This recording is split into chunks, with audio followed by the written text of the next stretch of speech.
Hello नमस्कार मेरे भाई लोग, कैसे हैं आप सब। उम्मीद करता हूं बहुत अच्छे होंगे और बहुत अच्छे तरीके से तैयारी भी कर रहे होंगे, क्योंकि एग्ज़ाम अब आ गई है नज़दीक।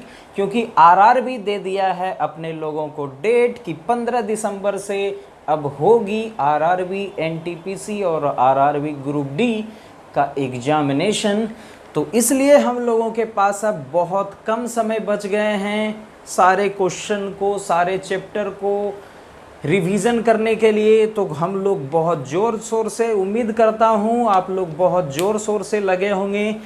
और मैं आप लोगों को बता दूं कि आप लोग इस चैनल पे अगर आप लोग सब्सक्राइब नहीं किए हैं तो चैनल को सबसे पहले सब्सक्राइब कर लें, और साथ में वीडियो को लाइक ज़रूर करें। और आप लोगों को एग्ज़ाम 15 दिसंबर से पहले पूरा कंप्लीट मैथमेटिक्स का क्रैश कोर्स यानी कि 100% रिवीजन चैप्टर वाइज भी कराया जाएगा, जो कि अब रेगुलर चैप्टर वाइज आपका हर रोज़ वीडियो आएगा। वो भी बहुत यूनिक तरीके से आप देखेंगे CISI के कि कोई भी सवाल, सारे सवाल बस रेशियो मेथड से, चाहे वो इंस्टॉलमेंट के ही सवाल क्यों ना हो, चाहे वो परसेंटेज हो, चाहे वो प्रॉफिट एंड लॉस हो, सारे क्वेश्चन हम लोग बस रेशियो मेथड से यूं सेकंडों में करेंगे।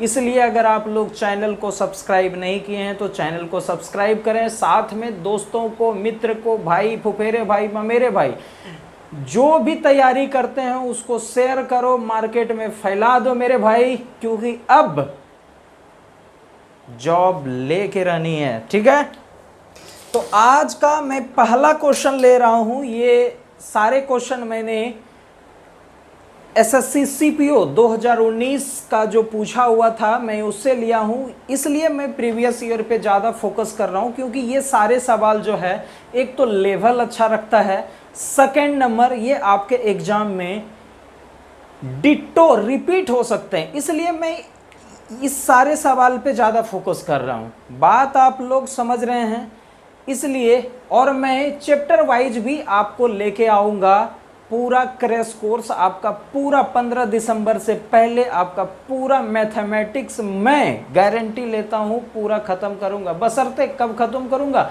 जब आप लोग चैनल को सब्सक्राइब करेंगे, लोगों के साथ शेयर करेंगे, मेरा भी उत्साह जाहिर होगा तो ही मैं वीडियो बना पाऊँगा, क्योंकि मैं अकेला ही सारा चीज़ करता हूँ, आप समझ सकते हैं। तो अकेला इंसान तभी कुछ कर सकता है जब उसके अंदर जुनून आ जाए। तो जुनून कब आएगा, जब आप लोग चैनल को सब्सक्राइब करेंगे और लोगों के साथ शेयर करेंगे। आप देखेंगे आज मेथड में वो इतने बड़े बड़े सवाल जस्ट सेकंडों में आप लोग सवाल को करके जाएंगे। और आरआरबी एनटीपीसी तो काफ़ी छोटे छोटे सवाल करते हैं, तो लेकिन हम लोगों को छोटे छोटे और बड़े बड़े सारे सवाल करनी है। तो पहला क्वेश्चन आपके स्क्रीन पे दिख रहा होगा, मैं आपका क्वेश्चन पढ़ दे रहा हूँ। बोल रहा है, वार्षिक रूप से समायोजित एक निश्चित ब्याज दर पर एक राशि 3 वर्ष बाद 35,680 रुपया और 6 वर्ष बाद 53,520 रुपया हो जाती है। पहली स्थिति में समान राशि पर चक्रवृद्धि ब्याज क्या है। सवाल आप लोग समझ गए। देखिए क्या बोल रहा है, राशि मान लीजिए कि कोई राशि यहाँ एक A है और एक B है, राशि सेम ही है, राशि क्या है, सेम है। एक स्थिति A पे है, एक स्थिति B पे है। ये क्या है, ये थर्ड ईयर पे है, और ये क्या है, 6th ईयर पे है। ये 3rd ईयर पे है और ये एक 6th ईयर है। तो ये क्या, ये तीसरे साल में कितना है, आप बोलेंगे 35,680। तीसरे साल में अमाउंट कितना है, 35,680। तो छठे साल में यही धनराशि कितना हो जाता है, 53,520। 53,520। तीसरे साल में इतना, छठे साल में इतना। कभी तो ये अपना पहले साल में जब लोग ये ब्याज में लिया होगा तो वो कोई मूलधन तो होगी ना, तो वही यहाँ पे पहले मुझे मूलधन, मान लीजिए ये P है, मूलधन क्या है, P है, और ये जब 3 साल के बाद हम इसी मूलधन को देखते हैं तो ये ही मूलधन बन जाता है हमारा कितना, 35,680। और यही मूलधन को अगर हम लोग 6 साल बाद देखते हैं, 6 ईयर बाद देखते हैं, तो हमारा धन कितना हो जाता है, 53,520। तो बोल रहा है पहली स्थिति में, ये जो स्थिति है पहली स्थिति, एक स्थिति तो यहाँ बना, ये फर्स्ट स्टेज है, और ये यहाँ से क्या है, सेकेंड स्टेज है। यहाँ भी 3 साल का गैप, यहाँ भी 3 साल का गैप। तो यही बोल रहा है कि पहले स्टेज में, यानी कि पहली स्थिति में चक्रवृद्धि ब्याज क्या है, पहली स्थिति में चक्रवृद्धि ब्याज क्या है। आप बताइए, क्या ये इसका 1.5 गुना है क्या, 1.5 गुना है क्या? आप बताइए, क्या यहाँ से ये इसका 1.5 गुना है? आप बोलेंगे यस, इसका 1.5 गुना है। जब टाइम सेम है, जब टाइम आपका सेम है, तो अगर यहाँ से कोई धन, आप जानते हैं चक्रवृद्धि ब्याज हमेशा कहाँ लगता है, अमाउंट पे ही लगता है। जैसे मान लिया जाए 100 रुपया है, 1 साल के लिए, 1 ईयर के लिए 10% पे दिया गया। 100 रुपया 1 ईयर के लिए 10% पे दिया गया, तो आप बोलेंगे यह धन कितना हो जाएगा, 110 हो जाएगा। अब यहीं से अगर मैं बोलूं कि 100 रुपया 2 साल के लिए चक्रवृद्धि ब्याज पे दिया गया, तो पहले साल के लिए आप देखेंगे कितना हो गया, 110। दूसरे साल के लिए क्या हो जाएगा, यहाँ 110 पे कितना लगेगा, 10% लगेगा। आप बोलेंगे कितना हो जाएगा, 11। तो कितना हो जाएगा, 121। कितना हो जाएगा, 121। आप यहाँ से ऐसे भी कर सकते थे, 10% यानी कि 1/10। फ्रैक्शन जानते हैं ना, परसेंटेज से फ्रैक्शन में चेंज करना। कोई भी धन 10 से क्या हो रहा है, 11। कोई भी धन क्या हो रहा है, 10 से 11। 1 साल में कितना हो रहा है, 10 से 11। तो 2 साल में कितना हो जाएगा, ये दोनों को मल्टीप्लाई करेंगे, 10 ढंग 100 और 11 है 1 ऐसा से। अरे होगा कि नहीं? यही चीज मैंने बोला कि यहाँ भी पहले स्टेज में 3 साल का गैप है और यहाँ भी 3 साल का है। तो जो अमाउंट यहाँ से इसके बीच में रेशियो बनाएगा, क्या यहाँ से इसके बीच में भी वही रेशियो बनाएगा क्या? आप बोलेंगे हाँ। अगर ये दोनों, ये इसका 1.5 गुना है, तो क्या ये P का भी 1.5 गुना हो जाएगा क्या? 1.5 गुना हो जाएगा? आप बोलेंगे हाँ। अगर अब देखिए P का 1.5 गुना हमारा कितना है, 35,680। कितना है, 35,680। तो आप बताइए P कितना होगा, प्रिंसिपल यानी कि मूलधन। P जो मैं बार बार लिख रहा हूं वो प्रिंसिपल यानी कि मूलधन की बात कर रहा हूं। तो बताइए P क्या होगा? क्या आप लोग 35,680 को 3/2 से भाग दे देंगे क्या? 1.5 का मतलब तो वही हो गया। अब यहां से करेंगे कितना हो जाएगा, 3 3 26 8 तिया 24 9 तिया 27 और 3 तिया 9। यहां से कितना हो जाएगा, 6 8 7 3 2, लगभग 23,786 रुपया अपना क्या आ गया, मूलधन आ गया। क्या आ गया, मूलधन आ गया। अब क्या बोल रहा है, पहले स्टेज में मुझे इंटरेस्ट क्या मिला, यानी कि पहले 3rd ईयर में, यानी कि पहले तीसरे साल में, 3 साल में, पहले 3 साल में हमको कितना इंटरेस्ट मिला, यही आपसे पूछा है। तो हम लोग इस अमाउंट में अगर हम लोग प्रिंसिपल को घटा देंगे तो क्या अपना उत्तर आ जाएगा क्या? आप बोलेंगे यस। तो हमारा अमाउंट कितना है, आप बोलेंगे 35,680। जो हमारा 3 साल में ये प्रिंसिपल अमाउंट कितना बन गया, 35,680। और मेरा प्रिंसिपल कितना है, मूलधन कितना है, आप बोलेंगे 23,786। 23,786। तो आपका कंपाउंड इंटरेस्ट क्या हो जाएगा 3 साल का? तो अमाउंट में अगर हम लोग प्रिंसिपल को घटाएंगे तो क्या आ जाएगा, CI आ जाएगा। क्या इतनी सी बात आप लोगों को पता है? यहां से करेंगे 4 9 और ये क्या आ जाएगा 8 आ जाएगा और यहां से 1 आ जाएगा और 1 आ जाएगा। यानी कि आपका ऑप्शन नंबर कौन सा आ गया? ऑप्शन नंबर डी देखिए 11,893 है, जो कि इसके नियर 94 है। तो ऑप्शन नंबर कौन सा हो जाएगा? डी हो जाएगा। क्या आप लोग बात को समझ पाए क्या? सेकेंड नंबर क्वेश्चन देखिए आपके स्क्रीन पे दिख रहा होगा। मैं क्वेश्चन को साथ साथ इधर मिटा भी रहा हूं और क्वेश्चन को पढ़ भी दे रहा हूं। आप लोग क्वेश्चन को देखिए। बोल रहा है एक व्यक्ति 240 किलोमीटर की दूरी का कुछ भाग ट्रेन से और बस द्वारा तय करता है। यदि वह ट्रेन द्वारा 150 किलोमीटर और शेष दूरी बस द्वारा यात्रा करता है तो उसे 3.5 घंटे लगते हैं। यदि वह बस द्वारा 140 किलोमीटर और शेष दूरी ट्रेन द्वारा यात्रा करता है तो उसे 3 घंटा 3:2/3 आवर उसको समय लगता है। तो ट्रेन का गति आपसे पूछा है, ट्रेन का गति आपसे पूछा है। आप देख रहे हैं डिस्टेंस, दूरी ये पता नहीं चलता क्यों नहीं। दूरी आप देख रहे हैं, डिस्टेंस क्या है 240 का 240 ही है। ये तो कांस्टेंट है, ये चेंज नहीं हो रहा है। चेंज क्या क्या हो रहा है आप देखिए। ये एक ट्रेन है और ये एक बस है। ट्रेन से कुछ दूरी तय किया जा रहा है और बस से कुछ दूरी तय किया जा रहा है, तो उसी में समय ज़्यादा कम लग रहा है क्योंकि दोनों का स्पीड क्या है? ज़्यादा कम है।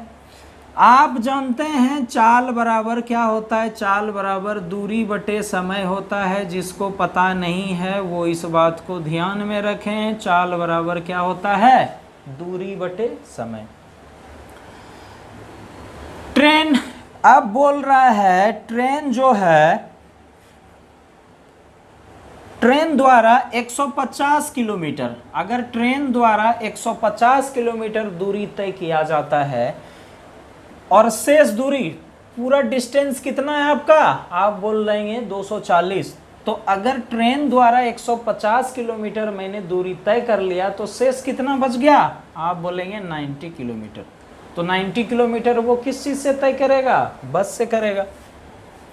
सेकेंड में क्या बोल रहा है? सेकेंड में बोल रहा है यदि बस से 140 किलोमीटर दूरी तय करता है, अगर बस से 140 किलोमीटर दूरी तय करता है और शेष दूरी ट्रेन के द्वारा तय करता है, अगर 140 इसके द्वारा तय किया जाता है तो ट्रेन से कितना करेगा? आप बोलेंगे 100 किलोमीटर करेगा।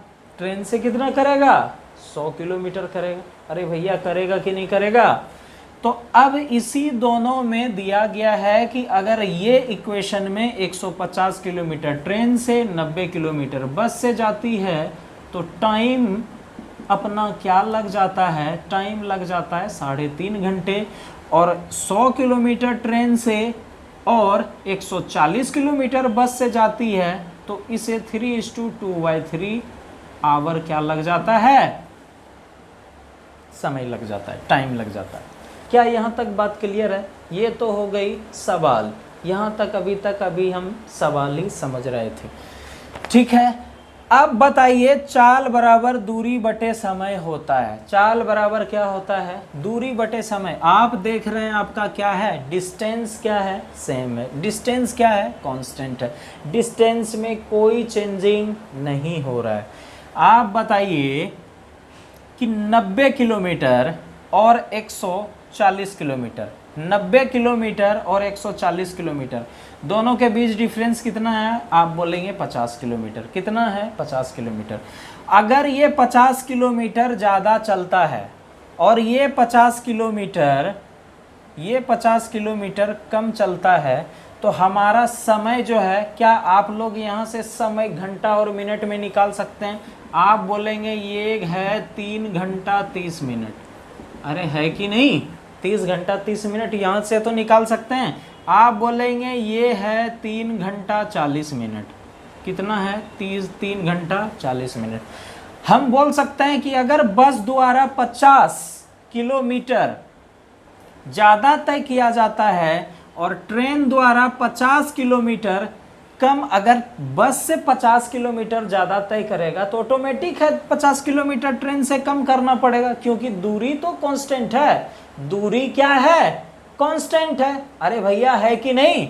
इससे अगर हम लोग मान लिया जाए कि हम लोग 50-90 किलोमीटर ना करके पूरा 240 का 240 ही कर लिए, तो ट्रेन से क्या हमको सफ़र करना पड़ेगा? 0 करना पड़ेगा।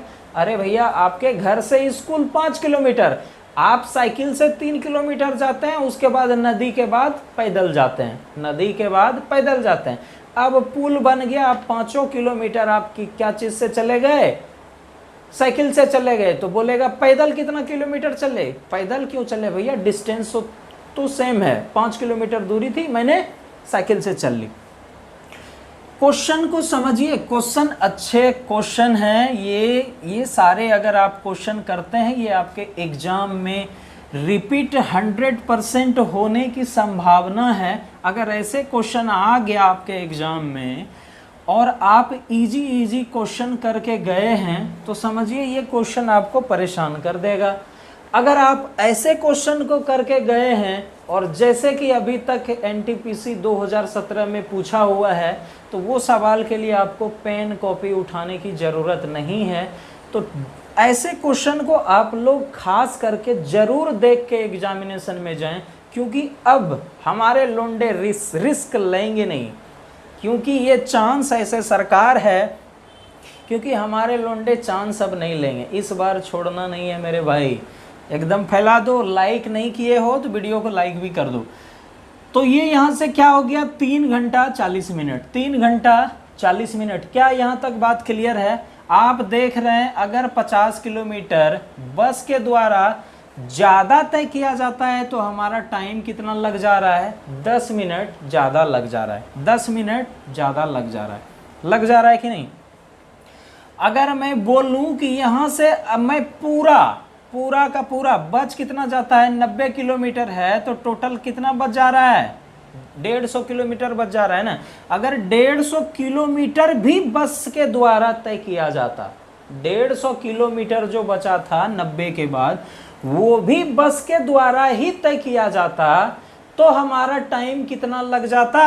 आप बोलते कि 3.5 घंटा में, तो यहाँ पे अगर 50 किलोमीटर चलता है तो 10 मिनट ज़्यादा लग जा रहा है। कितना लग जा रहा है? 10 मिनट ज़्यादा लग रहा है। इसका 3 गुना है 150, तो इसका भी 3 गुना हो जाएगा, यानी कि कितना लग जाएगा? 30 मिनट ज़्यादा लग जाएगा। 30 मिनट यानी कि 4 आवर लग जाएगा। कितना लग जाएगा? 4 आवर लग जाएगा। अरे 3.5 घंटा तो 90 किलोमीटर चलने पे लग रहा था और 150 किलोमीटर ये चल रही थी। मैंने बोला कि बस ही टोटल दूरी तय कर ली। 90 किलोमीटर जो पहले चल रही थी, अब ये सारा क्या करने लगा? 150 जो ये चल रही थी, यही डिस्टेंस ये चलने लगा। तो क्या 50 किलोमीटर ज़्यादा चल रहा था, 10 मिनट ज़्यादा लग रहा था।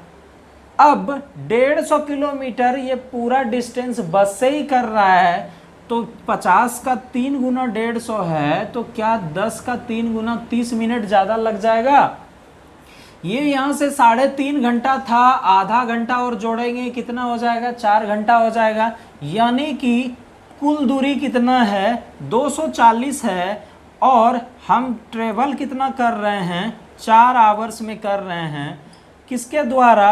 बस के द्वारा कर रहे हैं ना। बस के द्वारा 4 आवर में कर रहे हैं। तो बस का स्पीड क्या हो जाएगा? डिस्टेंस बटे टाइम बराबर क्या होता है? स्पीड होता है। तो स्पीड क्या हो जाएगा? आप बोलेंगे 60 किलोमीटर पर आवर। यदि आपसे बस का स्पीड पूछा होता, यदि आपसे बस का स्पीड पूछा होता, तो आपका आंसर अभी तक आ गया रहता 60 किलोमीटर। लेकिन आपसे पूछा क्या है? ट्रेन का स्पीड। ट्रेन का स्पीड आपसे पूछा है। तो आप बताइए, 150 किलोमीटर आपका ट्रेन से और 90 किलोमीटर आपका बस से। 90 किलोमीटर, अगर 90 किलोमीटर डिस्टेंस है और बस का स्पीड कितना है, आप बोलेंगे 60 किलोमीटर आवर। तो ये क्या समय यहाँ से कितना आ जाएगा, 1.5 आवर आ जाएगा क्या, 1.5 आवर आ जाएगा। अरे आएगा कि नहीं, 3/2 आ जाएगा कि नहीं आवर। 3/2 क्या हुआ, 1.5 घंटा ही तो हुआ। तो बस कितना टाइम ले रहा है, आप बोलेंगे 3.5 घंटे में से 1.5 घंटा हमारा बस ले रहा है। तो ट्रेन कितना ले रहा है, आप बोलेंगे 2 आवर। तो 2 आवर में ट्रेन कितना दूरी डिस्टेंस कर रहा है, 2 आवर में ट्रेन कितना दूरी तय कर रहा है, 150 किलोमीटर। कितना, 150 किलोमीटर। ट्रेन 2 आवर में कितना दूरी तय कर रहा है, आप बोलेंगे 150 किलोमीटर। तो बताइए ट्रेन की स्पीड क्या है, क्या यहाँ तक दिख रहा है आप लोगों को, ट्रेन की स्पीड क्या है, ट्रेन की स्पीड क्या है, आप बोलेंगे दूरी बटे समय बराबर चाल, यानी कि 75 किलोमीटर पर आवर आपका आंसर है। अच्छे तरीके से मैंने समझाने की कोशिश की, जो बहुत बच्चे होंगे उन्हें भी ये सारा चीज़ समझ में आ गया होगा, इसलिए मैं समझाया। ऐसे सवाल एक बार ज़रूर देखें, क्योंकि ऐसे सवाल अगर आपका देखा हुआ रहेगा तो आप एग्ज़ाम हॉल में सेकेंडों में कर लेंगे। ये सब सवाल आप मौखिक कर सकते हैं, मुझे आपको सिखाना है, समझाना है, क्योंकि रेलवे के तैयारी करने वाले बहुत सारे ऐसे स्टूडेंट होते हैं, उनको लगता है कि रेलवे में बहुत इजी सवाल आते हैं। ऐसा नहीं है, इजी सवाल भी मैं करा रहा हूँ। जो एसएससी एनटीपीसी आरआरबी एनटीपीसी 2017 के एग्ज़ाम में आया था, मैं उसका भी प्रीवियस ईयर करवा दे रहा हूँ। लेकिन ये क्वेश्चन भी करवा रहा हूँ कि हमारे बच्चे जो भी हैं, जो इस चैनल से जुड़े हुए हैं, एग्ज़ाम में किसी भी टाइप के लेवल हो, वो बच्चा परेशान ना हो, वो हर एक सवाल करके आए। इसलिए मैं अच्छे क्वेश्चन भी ले रहा हूँ। क्वेश्चन नंबर 3 देखिए, मैं एक क्वेश्चन को पढ़ दे रहा हूँ। एक त्रिभुजाकार बाग की भुजाएं 60 मीटर, 112 मीटर, 164 मीटर है और 8.5 रुपया प्रति मीटर स्क्वायर के दर से बाग को समतल कराने की लागत कितनी है। देखिए सवाल क्या बोल रहा है। मान लीजिए कोई एक ट्रेंगल है, सवाल में दिया हुआ है कि कोई ये एक बगीचा है, त्रिभुजाकार बगीचा है, और ये क्या है, ये एक बगीचा है, उबड़ खाबड़ बगीचा है, ठीक नहीं है, कहीं ऊंचा है कहीं गहरा है, ठीक है। और इसकी सारी भुजा दिया गया है आपको, 60 मीटर दिया गया है, 60 मीटर, 112 मीटर और 164 मीटर, ये आपको दिया गया है।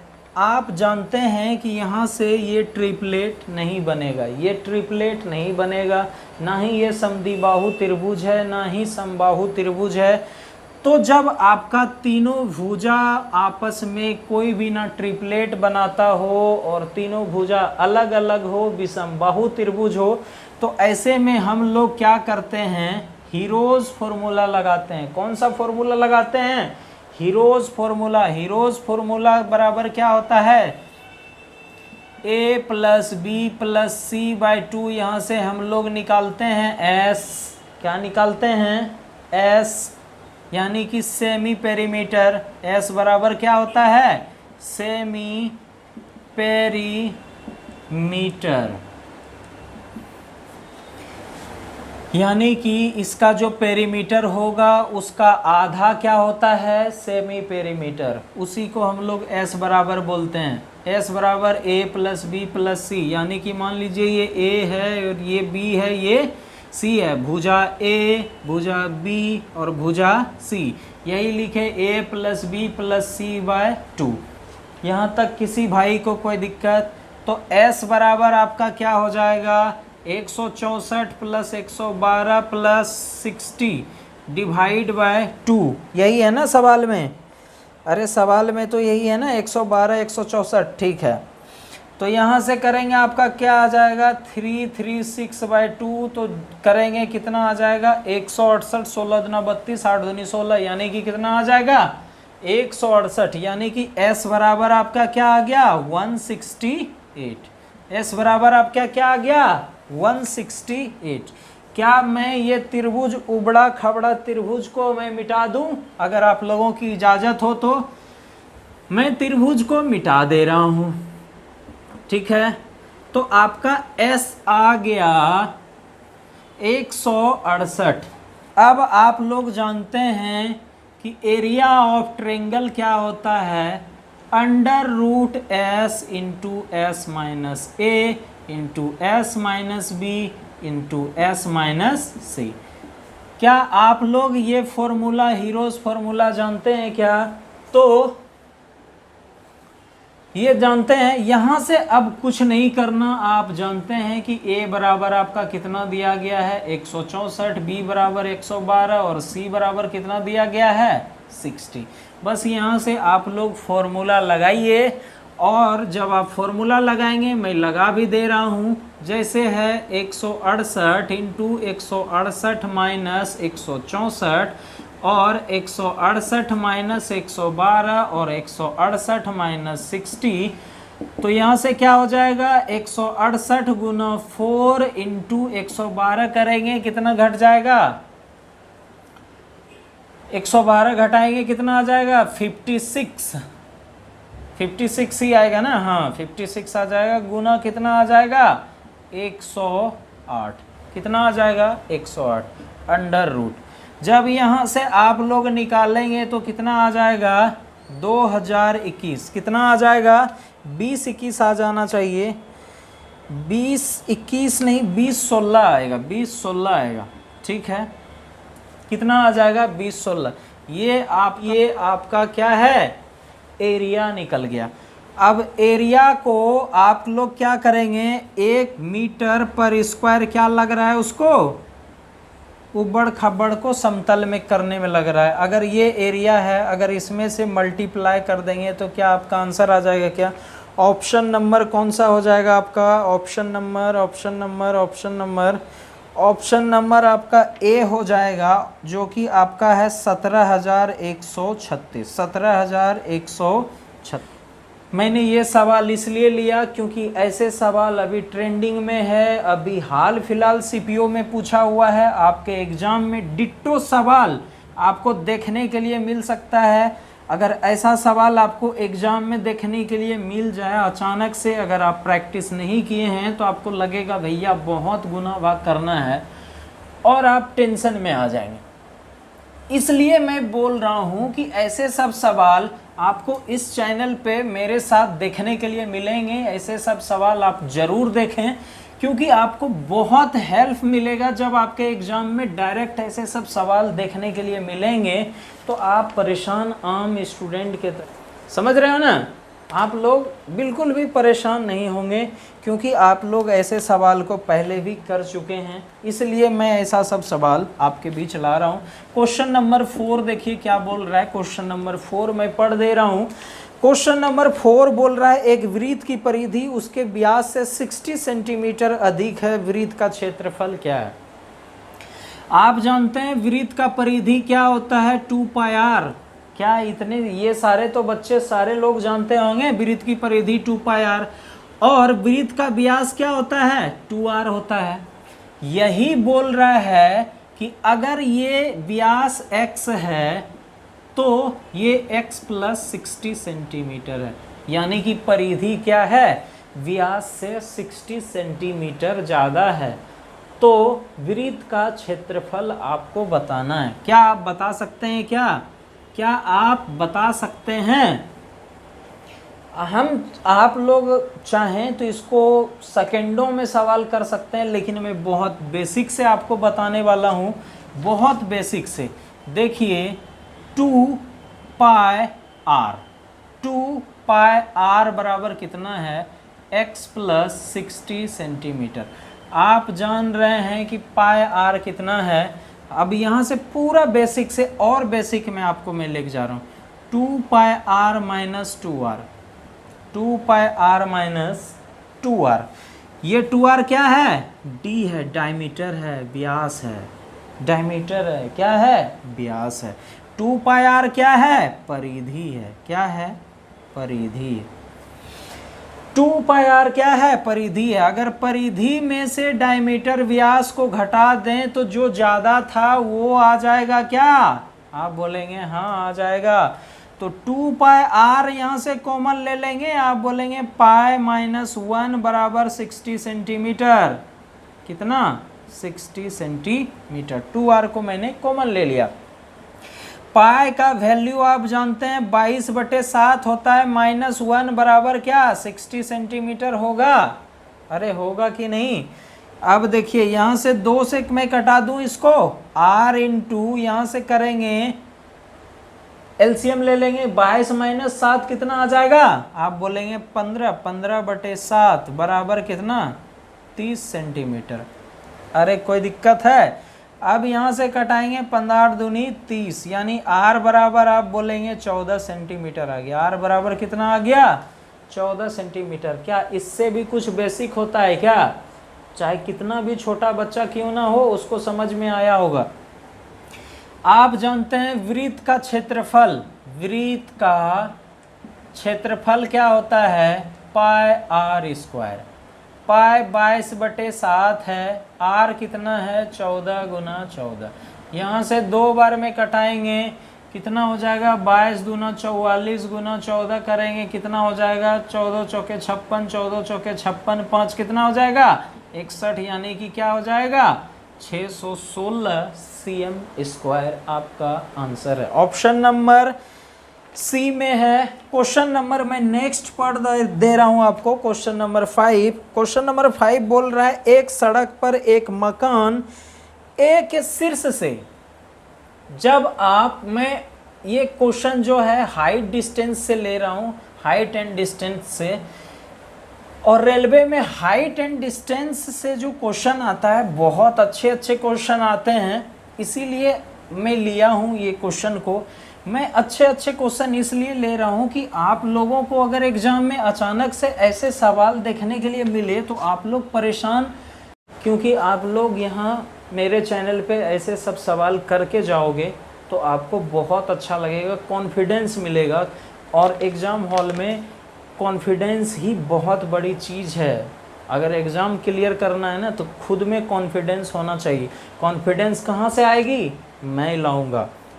क्वेश्चन नंबर 5 बोल रहा है एक सड़क पर एक मकान ए के शीर्ष से, ध्यान देना मैं बार बार देखो यहाँ पे हाईलाइट कर रहा हूँ, ए के शीर्ष से सड़क के विपरीत ओर एक अन्य मकान बी के शीर्ष और पाद समझ रहे हो ना, जमीन और शीर्ष, छत और जमीन,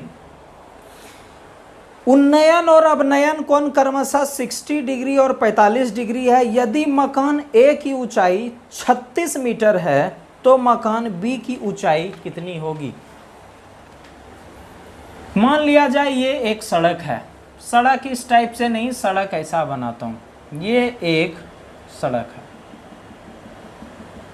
ठीक है।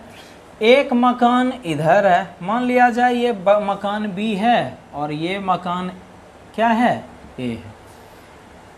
एक मकान इधर है और एक मकान क्या है? इधर है।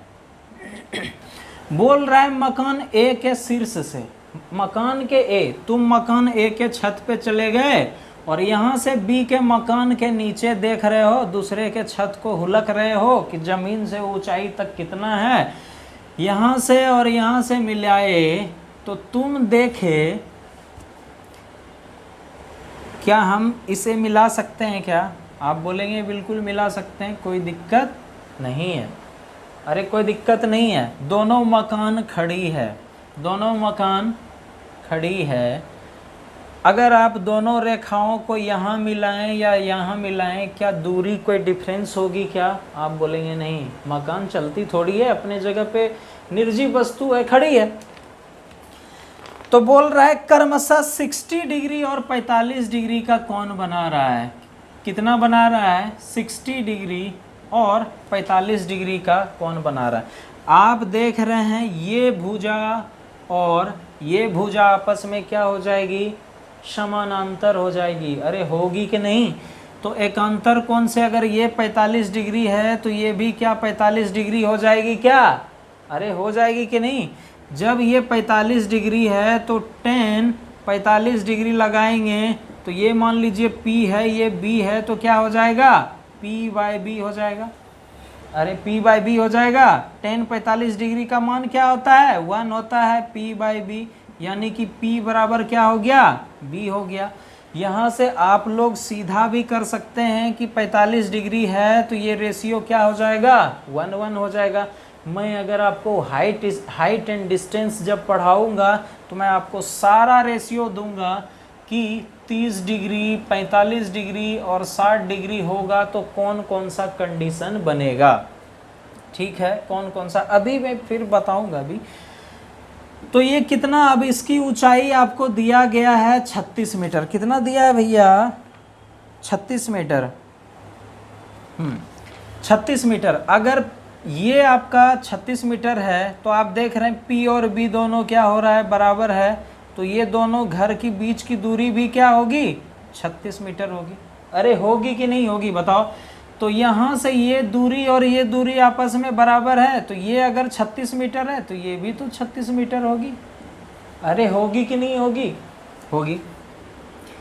आप देख रहे हैं 60 के सामने क्या हो जाएगा, √3, और यहाँ 30 है तो क्या हो जाएगा, 1। अगर 1 बराबर 36 है, 1 बराबर 36 है तो √3 बराबर क्या हो जाएगा, √3 गुना 36, यानी कि 36√3 हो जाएगा। कितना हो जाएगा, 36√3। इसकी दूरी क्या हो जाएगी, 36√3, और यहां से यहां तक की दूरी क्या है, 36 है। क्या है, 36 है। आप बोलेंगे 36, अगर मैं यहां से, ये 36 है और ये 36 है, तो पूरा B मकान की ऊंचाई क्या हो जाएगी, 36 + 36√3। अरे होगा कि नहीं, ये दूरी 36√3, और ये यहाँ से जितना हाइट इसका है इसी के बराबर ये हाइट हम खींचे थे, तो ये भी तो 36 हो जाएगा। अरे होगा कि नहीं होगा। मैंने यहाँ से 36 कॉमन लिया, 1 + √3, 36 करेंगे 1 + 1.7 आता है ना √3 का वैल्यू, तो 36 गुना 2.7 करेंगे कितना आ जाएगा, 36 गुना 2.7 करेंगे कितना आ जाएगा, लगभग 98 के आसपास आ जाएगा। यही आपका आंसर है, यही आपका क्या है, आंसर है। बात समझ में आया। अब मैं बताता हूँ कि ये रेशियो कैसे काम करता है, मैंने कैसे √3 और 1 लिखा। अब देखिए, अगर मैं tan 60 डिग्री की बात करूं, tan 60 डिग्री क्या होता है, P/B। ये तो 60 डिग्री को भूल जाइए, tan थीटा बराबर क्या होता है, P/B।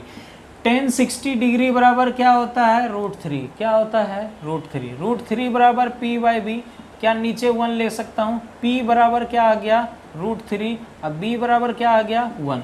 तो ये क्या है, P है, ये क्या है, B है। तो अगर B यहाँ से 1 है तो 60 के सामने क्या हो जाएगा, √3 हो जाएगा। बस यहाँ से ही मैंने लिया था, और विशेष मैं बताऊँगा।